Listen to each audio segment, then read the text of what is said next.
Let's talk about the Palace game then, because big plans ahead. Third protest change for Tottenham. I've been on the previous two, and unbelievable work, and the sheer numbers that you've gathered there, I think, is unbelievable, to be honest. I've seen there's been a bit of a statement and an update today regarding plans for Palace. So, Jay, do you want to talk us through them? Yeah, so obviously the one thing I think there's been a bit of a misconception of how the tweets got out. So what we were basically advocating to do was to basically just hold back for the first 5 minutes, go back to your seats after, not leave the stadium empty and not support the players. Obviously, we understand that we need to be supporting these players.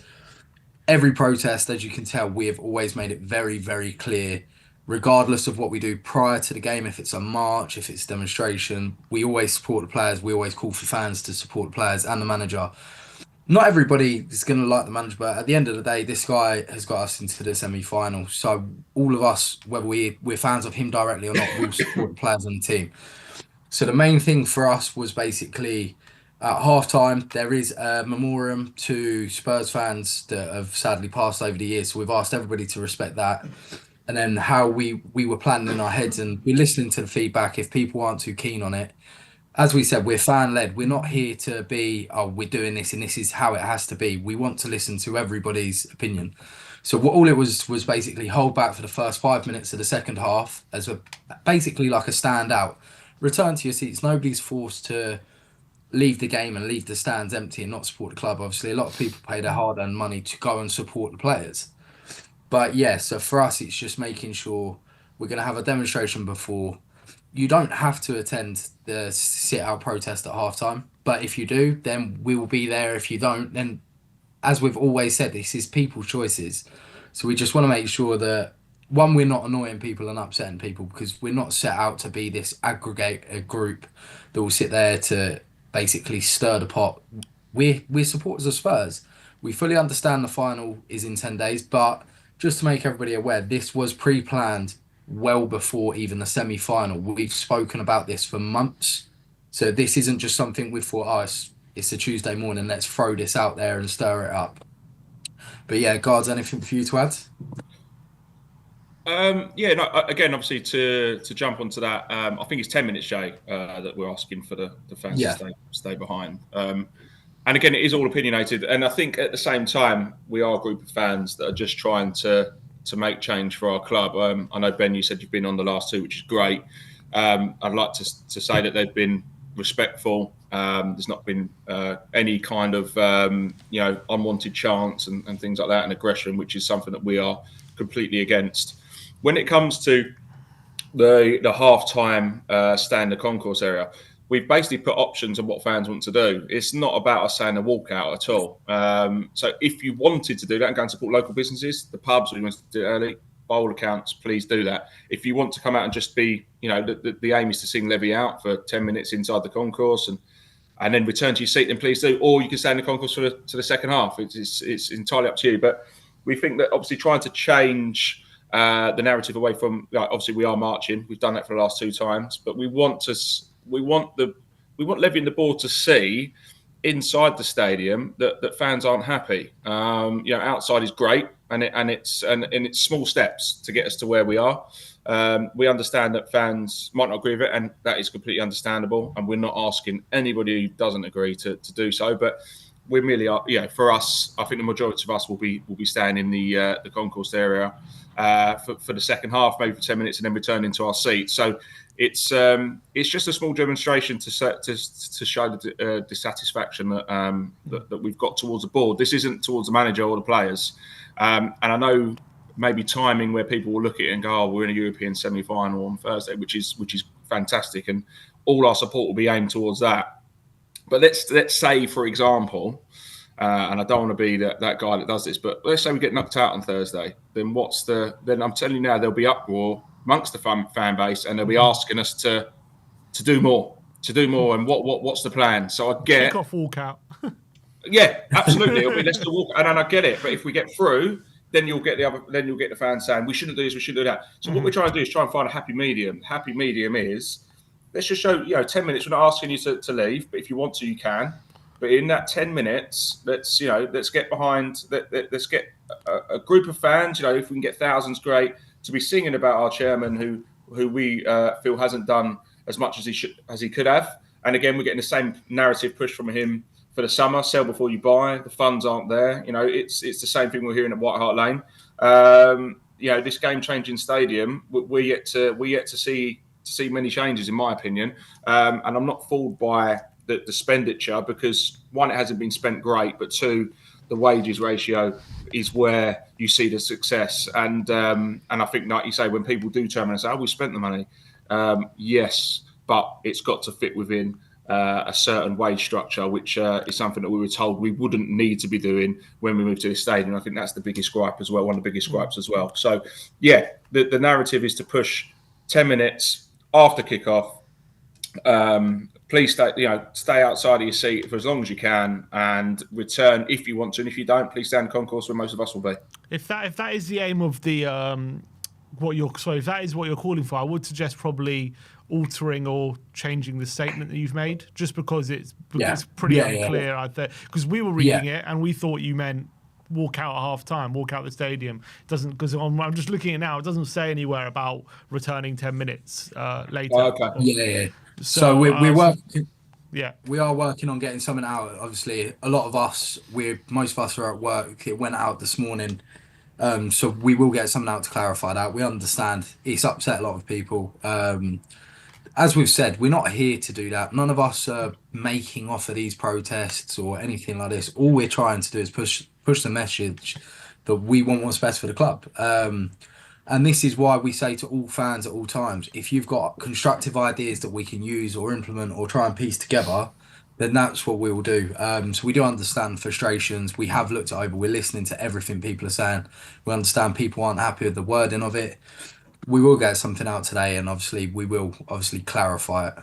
Okay, that's great. In terms of what you were saying before, guys, with the wages expenditure and in terms of the spend, in terms of what we're spending on particular players, 65 million on Solanke, 60 million or 65 on Richarlison, right? It just says it all when a certain club can spend maybe 55 million on a Kavisha Kvaratskhelia, and we're spending more than that or equal to that on a Brennan Johnson or a Solanke. It all does come down to those wages. And if you're not going to push the boat out, which we were told we were going to do once moving into the stadium, we've been here for a good 6 years now. And on top of that, when you hear and see Levy's statement a couple of weeks ago saying we need to sell to buy, and when you look at the financial numbers, it actually does say that we don't have enough money available to go and spend on the players that we need to kick on. I mean, that should just tell you in itself, right, that this board cannot take the club onto the next level. How much further can this board take this club? Like it's end of the road, surely. Absolutely, and again, you make some great points there, Ben, because I think it's overlooked sometimes because people think, "Oh, we've spent the money," but actually have a look a bit deeper into it and see where it's spent. And I think that a perfect example I could probably make this season is Nico Williams, let's say from Bilbao. Now he'll be available for about 55 million, I think, or 55, 57 million. Now we could afford that to pay that, but we won't pay his wages, so we won't sign him. And that is, but again, you mentioned Brennan Johnson. Probably wants 70 grand a week, fits within that narrative. And the thing with which people seem to forget, when you're buying a player, you can offset the transfer fees, you can't offset wages. So that's where the big money comes into spending and so forth. That's where it's kind of built up. We're not asking to go and spend. I mean, Arsenal, I always liken Declan Rice. They went and spent 105 million. Don't get me wrong, he'll be on big wages. But I'm not saying we should go out and sign 120 million pound players, but I do think we should be in the markets we should have been in the markets for like a Nico Williams and a Kvaratskhelia from Napoli. I don't see why we wouldn't be in those markets, but we've gone and bought, Tell, who potentially, there's potential there, I think. Slowly but surely we're starting to see a bit more from him. And again, I think 50 million they're talking about, but again, his salary's not going to be anywhere near top players. And again, what will happen, I think we all know, he'll get to a stage where he might outgrow Spurs. We'll try and offer him a wage increase. He won't be interested because we won't be doing anything under this ownership. And he'll eventually be sold for profit and we start again. And that's what we've seen over these 24 years, and it's frustrating to keep going over it. And I don't, but this isn't anything personal to Daniel Levy. I don't know him, but again, I think the question's always been asked: how many times would Daniel Levy have sacked Daniel Levy? And I think that's a good question, because I think it would have been plenty of times over to where we are and what's been happening. And like you say, the lies that kind of feel like have been spun with regards to the stadium, we've not seen it in what we're nearly 7 years in. There's a question I wanted to ask, or both of you, but I want to ask Jace about last week on Thursday during the Bodo game. We're 3-0 up in the game. Solanke has scored, and the South Stand breaks out into "We want Levy out" chants during the game. I want to know how you felt about that. Did you personally feel like that was that something like, even, was it a message sending to Levy, like, even at 3-0 up in a European semi-final, this is still a very clear message? Or did you feel like maybe, is this the right time, we should be supporting the team? Is it a bit of a distraction when we're in the middle of a European semi-final? It's one of these things. Obviously, every fan's entitled to feel their own way. For me, of course, I'm not a fan of Levy. I agreed with it. The issue is, if you're talking it's 2-2 or 1-1 or even maybe a 1-0, then yeah, the timing could be off. But at 3-0, it should be a loud enough message to him that we're not happy, regardless that we're here. We want to be competing for this every single season. We feel we're a club that should have the grounds to go on and try and challenge for these things, have these deep cup runs. So, I mean, I remember back to the Southampton game away this year. I think we were 4-0 up, and that is the loudest I've ever heard it. It is a message that we know he don't like. So some fans will feel a certain way that it shouldn't be sung. It's a European semi-final, supporting the players. But the one thing that fans are doing is supporting these players, and there's many a time through this season that the players haven't given the fans anything to support, and we will still be there every game. It's the first time in a long time I've been at that Tottenham Stadium, and it's actually felt like everybody in that ground was connected, whether you're Levy in, Levy out, whether you're sitting on the fence for how the club's doing. Everybody come together. I mean, pre-match, you guys would have seen it. It was absolutely buzzing in there through the whole game. It was absolutely buzzing. And then, unfortunately, we got a bit deflated in the 84th minute when they scored. But the main thing for me is I just want something to be happy about with this football club. It feels like a long time since I've had a strong connection. On Thursday was the first time I got the taste of having that connection back. So the Levy chants didn't put a sour taste in my mouth, but I understand for some people it may have.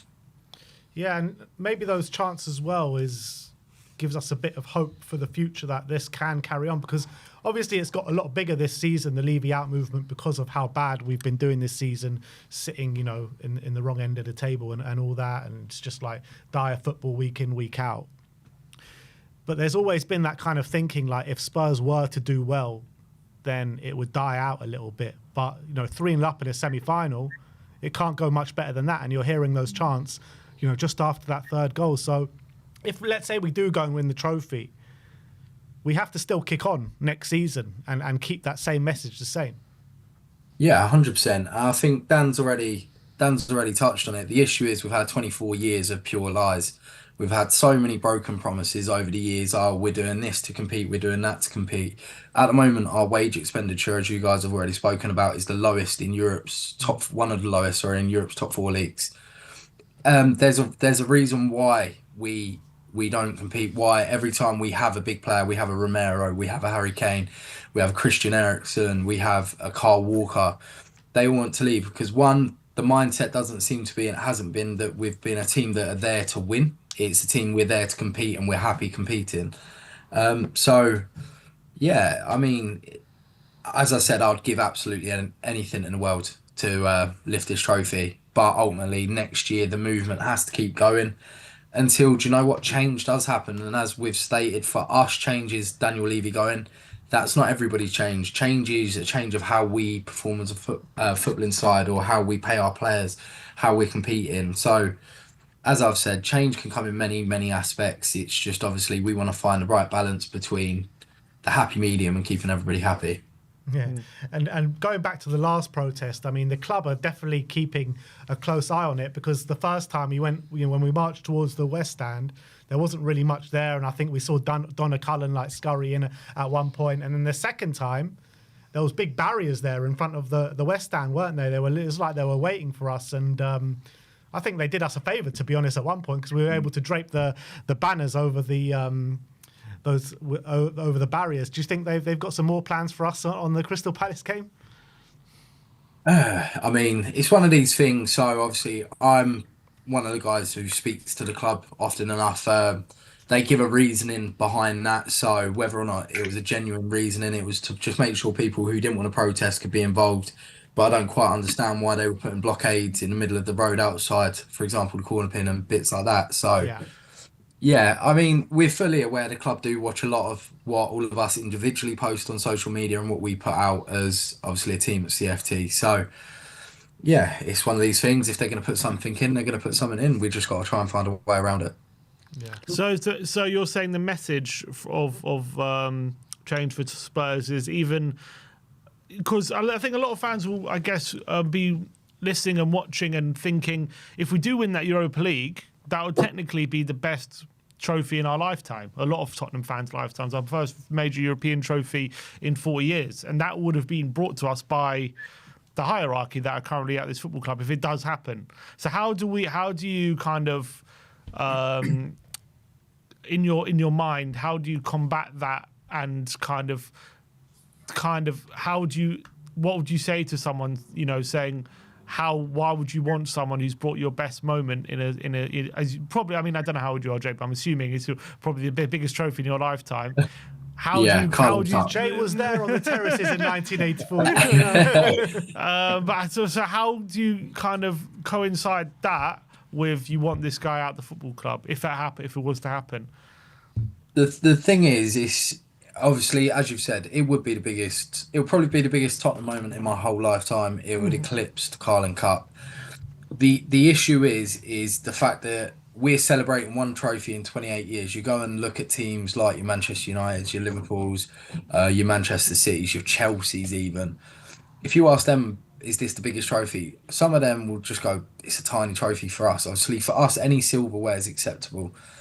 We want to be competing on them levels. We've been at the top of the tree without winning anything. So we've had the taste for it. We've just never actually had the chance to take it for ourselves. So, but this is what I mean. That could stem change. Come summer, we win Europa League. We all of a sudden get a bit of claret behind us, and all of a sudden everybody's going, okay, maybe this is a team that can win. But I don't know if you feel any differently on it, Dan. It's a great question, because I think that and again, absolutely praying we can lift that Europa League, and it's definitely not a small trophy, because obviously the winner gets Champions League and it's a European Cup, so it's a huge trophy and would be the biggest I've seen in my lifetime as well. So I've seen us lift a couple of League Cups, but nothing of note. But what I would say is, when it comes to change for Tottenham, and if we were to win the Europa League, I would look at the Champions League final. Now, we're level with Liverpool. We're on par with them, right?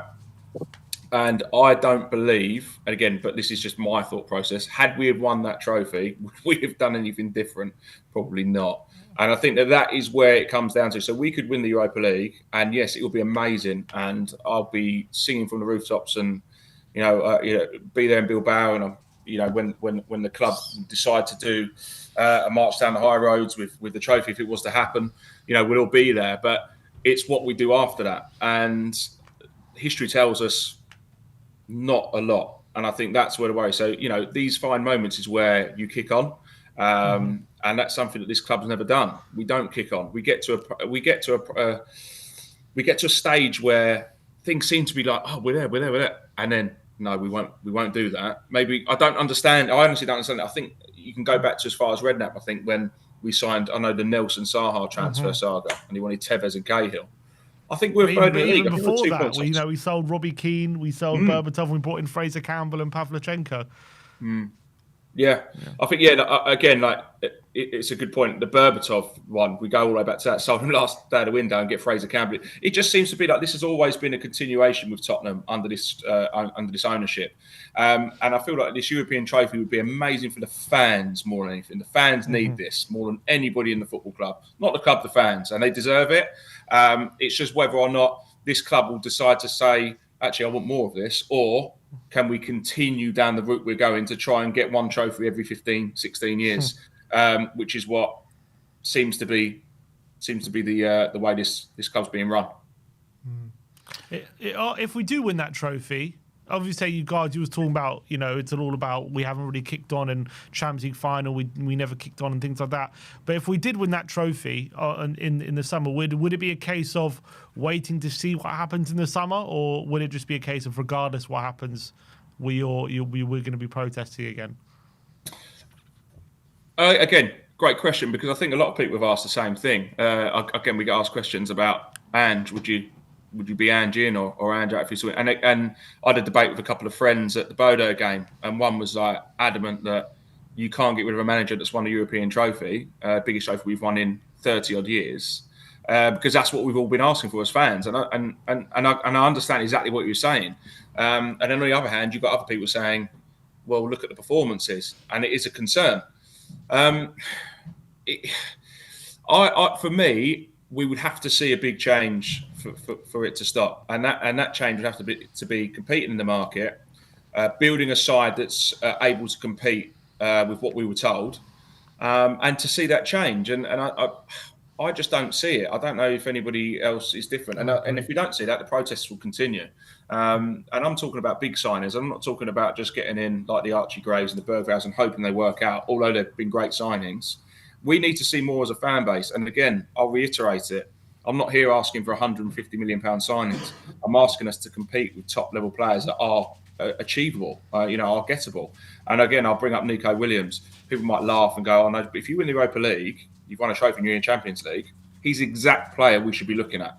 Like to go, oh, when was the last time, as Spurs fans, you went, oh, can't believe we signed him? For me, it's Van der Vaart. Probably that's the last time I asked him. Yeah. And that was the last, and we signed him for £8 million. £8 million, and it was a massive boost to the club, and he was a tremendous footballer for us. We probably paid high wages, but that's what you get. You get winners, you get top players, and we haven't done that for a long time. And don't get me wrong, it's not being detrimental to players like Solanke and Tell and Bergvall and Gray that we've signed, but they don't set the world alight when, with the signs. I think even for the players, if you imagine if you was like, oh, Tottenham had signed Nico Williams, even at the time like Paulo Dybala, and then we got linked to Aguero. Imagine one of those coming in to our club. It'd give the whole club a boost, and I think that's what we've been missing for a long time. I mean, even the days in Klinsmann, look at that, signing a player like him out of the blue. But we now at a stage where we're told we should be able to get these players, and we're not. And if we don't see that change in the summer, which I highly doubt, then we will continue. Even players like Edgar Davids. I mean, I know he was at the end of his career at that point, but do you remember how buzzing we were when we signed Edgar Davids? Yeah, absolutely. Yeah, he was good for us as well. Yeah, Edgar he was Davids. Decent. Makes a huge difference to a club. Go on. Yeah, no, 100%, 100%. 100%. And I totally agree. I mean, we need to make statement signings. We've got the youth now. We've got the future. We just need for the here and the now to really kick us on to the next level. I totally agree. And it does all come down to the wage expenditure, because we are signing. We do have we've spent enough on transfers. There's no two ways about it. Even you look back to the Ndombele days. Ndombele at that time was a statement signing. It just didn't work out, the way we want to with Lo Celso and Sessegnon. But look, we're going to leave it there. But I just want to let the people know who are watching this and who will watch this in the future. Where do they need to be if you want to take part in the protest? Yeah, so obviously it's up by Lordship Lane, outside the Sports Direct. We're starting at 1, marching down to the stadium. As we said, once you get in the ground, we call for everybody to support the team. That's the main thing, supporting the players. You've got to remember, we're not protesting against these players. We're not protesting against the manager. This is purely against the ownership, that we're not happy with how things are. If you wish to protest for the 10 minutes at the start of the second half, that we call for you to do that. We don't want anybody to do it if they're not comfortable. The main thing is we're here just to say we're not happy with how things are. And then, yes, continue supporting the team. And obviously, the main thing for me is come Thursday, if we are in a semi-final, if we are in the final, then yeah, we may have to relook and adjust and sort of go with it. Last thing we want to do is upset people and say we're not supporting the players, because 100% as a protest team, we are certainly 100% wanting to win everything. So yeah, I don't know if you've got anything else to add to that, Dan. Sorry, my voice is going. No, it's fine. Yeah, again, thanks guys for having us on. It's much appreciated. Obviously, my first time, I ever really enjoyed it. Great channel. Thanks, guys. I would say for me, again, people might say I'm naive, but I fully believe that the club are noticing what we're doing, right? Sure. And I would say that as in Vinay, Paratici potentially coming back, and there's talks of the whole backroom staff being completely changed. I mean, and again, I know there's only talks at the moment, but I think the club have realised actually there's a very, very small.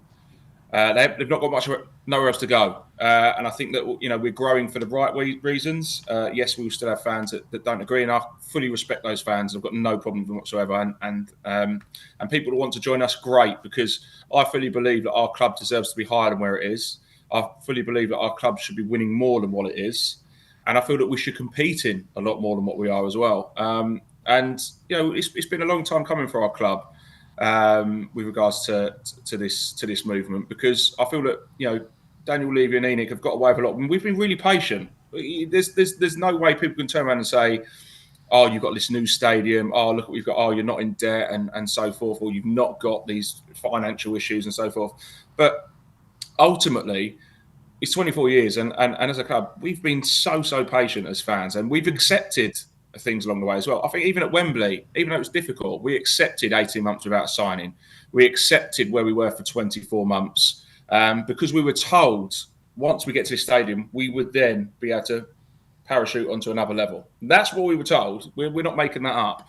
And I think that if you, as Spurs fans, believe that, please march with us on Sunday and again, be respectful. We're not here to for unnecessary chance or aggression. Children and so forth, welcome and things like that. But it's all about making the ownership realise that we're not going to be going away, but we're going to do it respectfully. We'll have a drummer on the day. We've also got a megaphone for people for a chance to be kind of creative, to make it a bit more regimented as well. And then the half-time one, like I say, if you can join in, then please do. But it's not. We're not. It's nothing that you're going to be forced into doing. Yeah, and I think what Thursday against Bodo proved as well is just like with the atmosphere that it was. This fan base is really desperate, isn't it, to have moments like that that we can get behind the team and have an atmosphere like we had on Thursday. I think this fan base is basically desperate for things to get behind, and all this board have to do is provide more moments to get behind, and then we'll have more moments like we will on Thursday. And I think Thursday showed, what potential that stadium has, and we just need to get this board so to do the right thing so we can have more days like Thursday. Well, the reality is, since moving into this stadium, it's been that game, the Ajax game, and the Arsenal game when we won 3-0. That's the only 3 games I can remember where it's been like, wow, we're doing something special here. That's it. So, yeah, and again, you guys make great points. I think about again the stadium and moments. It's been moments, hasn't it? And I think sometimes I struggle to understand, the Bodo game, because again, the fans our fan base is amazing. And I know a lot of people go, you're negative and things like that. Sometimes it's very hard to be positive when things aren't going right. And this season's been abysmal. And I feel like, you go onto Twitter and you see fans arguing amongst themselves and you're thinking, oh, God, I get his point, but also get his point as well. It's very difficult to try and find that happy medium.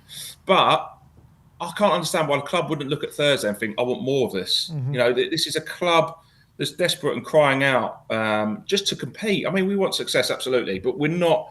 We're not arrogant enough to say that we should be getting it. But to compete and know that we're up there to do something is all we're asking for as a fan base, to pay the money we're paying in that stadium. And I feel that they're missing a trick sometimes, because again, they priced the game really well.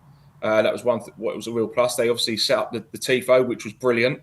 So these are positives that, if the club can work with the fans and create that sort of atmosphere and create those moments a lot more, that's the change that we're all looking for, as well as competing on the football side. So, let's see more of it. But if we're not going to see that, then we will continue what we're doing. Yeah, absolutely. Really big pleasure having you guys on today. Like I said, I'll be there against Crystal Palace, 1 p.m. at the crossover between Lordship Lane and the High Road, where you can march down to the stadium and make your voices heard. But Jay, Guards, brilliant work that you guys have been doing along with the rest of the team on Change for Tottenham. Jay, do you want to let the people know where they can find you? Yeah, at X on OJCO, probably seen my rants and my head loss. It happens quite regularly. So I'd just like to say it differentiates from Change for Spurs. It's not their opinion, it's just me losing my head. But yeah, mainly if you do want protest updates, to go to the Change for Tottenham Facebook, Instagram, and X. It's all under Change for Tottenham. But yeah, as I said, many thanks for having me on, guys. It's been a pleasure, always is. And yeah, see you guys on the 11th. And can they find you at the Coach and Horses as well? Or is that just a one-off? Find me at the Coach and Horses before every I don't know what you're on about. I'm never in Coach and Horses. But yeah, no, I'll be in Coach and Horses pre-match and probably after again. So that's right. Brilliant. Guards, where can they find you, mate? At Guards44. I don't think I've got as many followers as Jay because I don't lose my head as much as him. So I'm a bit more like diplomatic. No, I'm joking. Yeah, pub-wise, I'm not sure you'll find me in the Coach and Horses too much. Every now and then, potentially, around that area. But yeah, Guards44. So yeah, if you want to see some sweets about Spurs, then you can find me there. Brilliant. Well, once again, thank you guys for coming on. That is Thanks, it from us today. We'll see you all very soon. Let's hope for a big night Thursday night. Like, subscribe, and comment. And as always, come on, Spurs.